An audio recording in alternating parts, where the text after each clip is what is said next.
Subscribe कीजिए हमारे इस YouTube चैनल स्टडी स्टार्स 27 को और लेटेस्ट वीडियो के लिए इस बेल आइकन को क्लिक करें। हेलो स्टूडेंट, मैं दीपेश केसरवानी अपने इस YouTube चैनल स्टडी स्टार्स 27 में आपको एजुकेशन से संबंधित वीडियो प्रोवाइड करता हूं।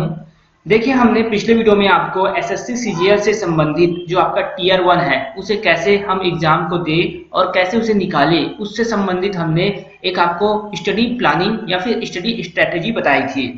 अब इस वीडियो में हम सेम स्ट्रेटेजी को आपको बताएंगे कि आप एसएससी सीएचएसएल का तैयारी कैसे कर सकते हैं। देखिए, अगर आप इसको समझते हैं तो काफी फायदा होने वाला है आपको, क्योंकि एसएससी सीजीएल का जो स्ट्रेटेजी बताया गया है सेम इसमें हम उसी को बताने वाले हैं। जैसा कि आप सभी को पता है कि एसएससी सीजीएल का जब आप एग्जाम देते हैं तो आपके पास ये 4 सब्जेक्ट होते हैं।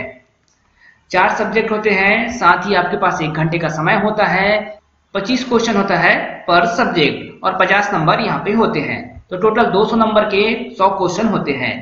इतना तो आप सभी को पता ही है। साथ ही देखिए, यहाँ पर there will be negative marking of 0.50 for each wrong answer. तो यहाँ पर जो आधा नंबर होता है आपका नेगेटिव मार्किंग होता है, मतलब 1/4 होता है। ये चीज आपको अच्छे से पता होगा। तो हम कैसे स्ट्रेटेजी को फॉलो करें और कैसे हम तैयारी करें कि हमारा 100% लगभग हमारा 100% पेपर निकालने का चांस बन जाए। तो चलिए देखते हैं उस स्ट्रेटेजी को जो हमने एसएससी सीजीएल के स्ट्रेटेजी में शेयर किया था आपको।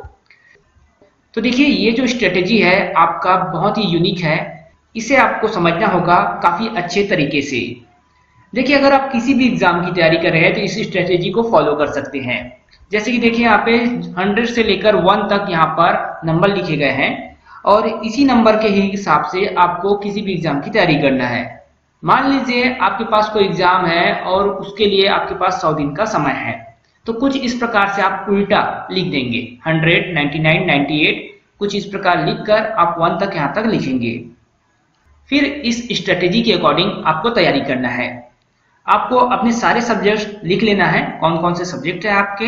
जैसे कि हमने यहाँ पर एसएससी सीएचएसएल की बात किया तो हमारे पास कितने सब्जेक्ट है? 4 सब्जेक्ट देख सकते हैं आप यहाँ पर। General intelligence and reasoning, general awareness, aptitude और इंग्लिश, ये आपके 4 सब्जेक्ट है। इन्हीं सब्जेक्ट को हमें पढ़ना है। तो हम इसको डिवाइड कर देंगे। देखिए, 100 से लेकर 51 जो है, मतलब आपको 50 दिन जो है उसे हम डिवाइड कर देंगे कितने भागों में? तो 2 भागों में। पहला जो रहेगा आपका 100 से लेकर 75, मतलब 25 दिन का समय रहेगा आपका शुरू का।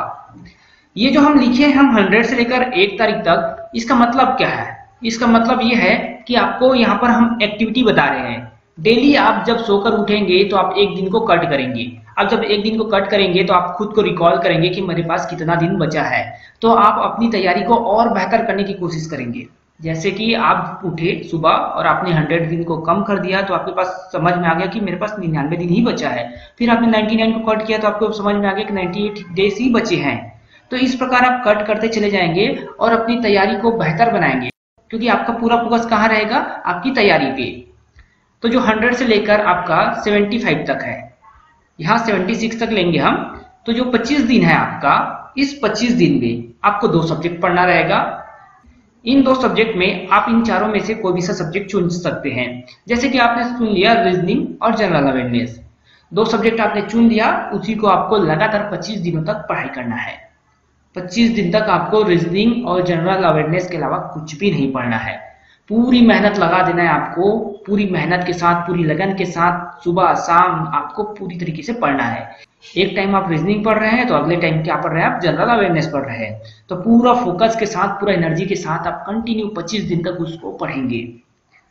जो भी तैयारी हो आपका 25 दिनों में, जो भी जितना भी तैयारी हो, कोशिश पूरा रहेगा आपका कि हम पूरी तैयारी कर ले। तो देखिए, इसके बाद आपको क्या करना है? 25 दिन हमने आप पूरी तैयारी कर लेते हैं तो आपके लिए ग्रेट अचीवमेंट होगा, वो ग्रेट अचीवमेंट होगा। अगर आपका एग्जाम 200 दिन है तो आप उसको 50 दिन मान के चलिए, लेकिन आपका एग्जाम अगर 100 दिन है तब आप उसे 25 दिन मान के चलिएगा। फिर अगला जो 25 दिन है आपका 75 से लेकर यहाँ तक, उसमें आपको इंग्लिश और एप्टीट्यूड को पूरी मेहनत के साथ, पूरी 100% लगन के साथ आपको पढ़ना है। जब आप इसकी तैयारी करेंगे जनरल अवेयरनेस और रीजनिंग की, तब आप यहाँ पर एप्टीट्यूड और इंग्लिश को भूल जाइएगा। और जब आप एप्टीट्यूड और इंग्लिश की तैयारी करेंगे तब आप यहाँ पर रीजनिंग और जनरल अवेयरनेस को पूरी तरीके से भूल जाइएगा। मतलब आपको उस तरफ ध्यान नहीं देना है। 50 दिन आपको पूरे अच्छे से पढ़ना है। जब आप 50 दिन पूरे अच्छे से पढ़ लेंगे, उसके बाद देखिएगा आपको क्या करना है, रिवीजन करना है। यहाँ 50 दिन तक आपको पूरा सिलेबस कंप्लीट करना है और उसमें रिवीजन करना है।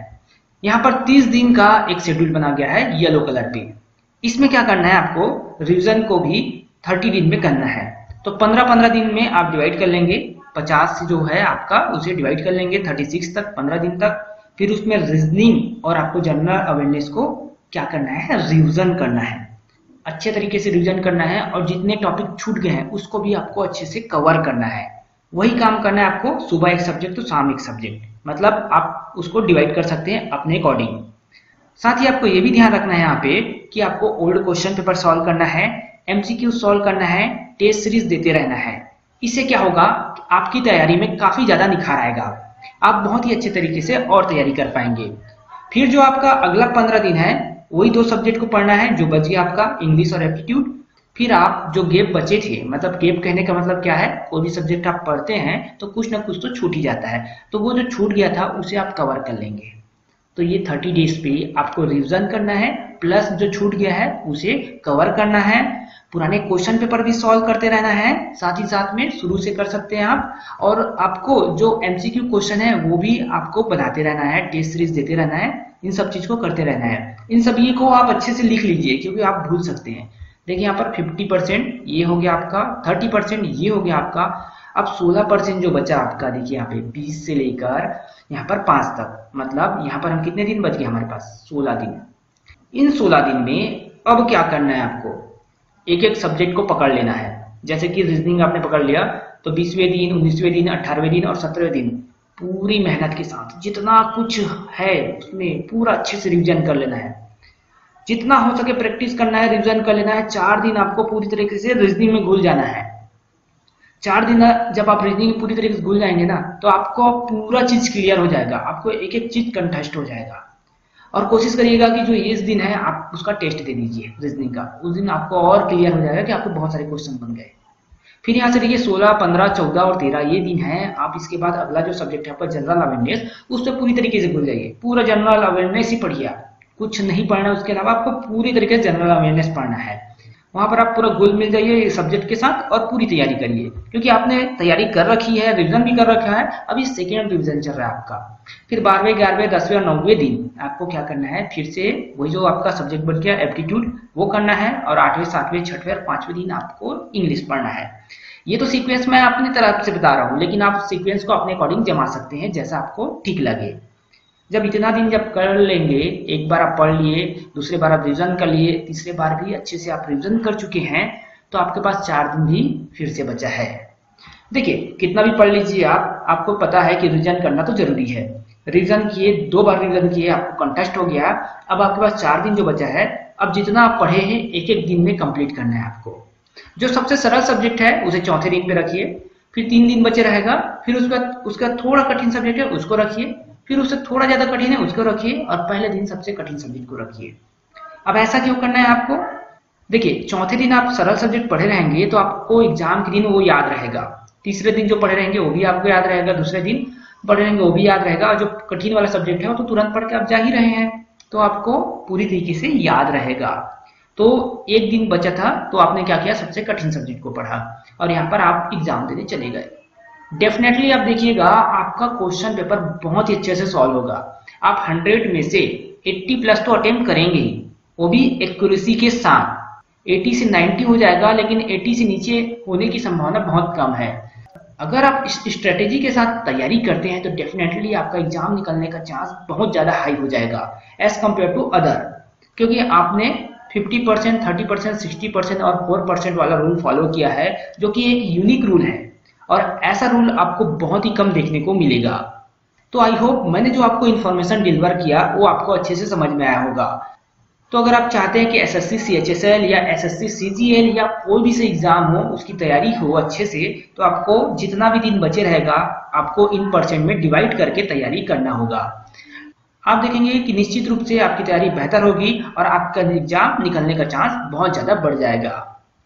तो अगर आपको ये स्ट्रेटेजी पसंद आया और आप चाहते हैं कि हम अच्छी चीजें पढ़ाएं आपको, आप चाहते हैं कि हम आपको पूरा सिलेबस पढ़ाएं एसएससी, सीएचएसएल, सीजीएल का, तो आप इस वीडियो को लाइक करें। और अगर कोई नए स्टूडेंट है आप, तो हमारे चैनल को सब्सक्राइब करें। साथ ही नीचे जो आपका बेल आइकॉन है, उस बेल आइकॉन को भी ऑन कर लीजिए।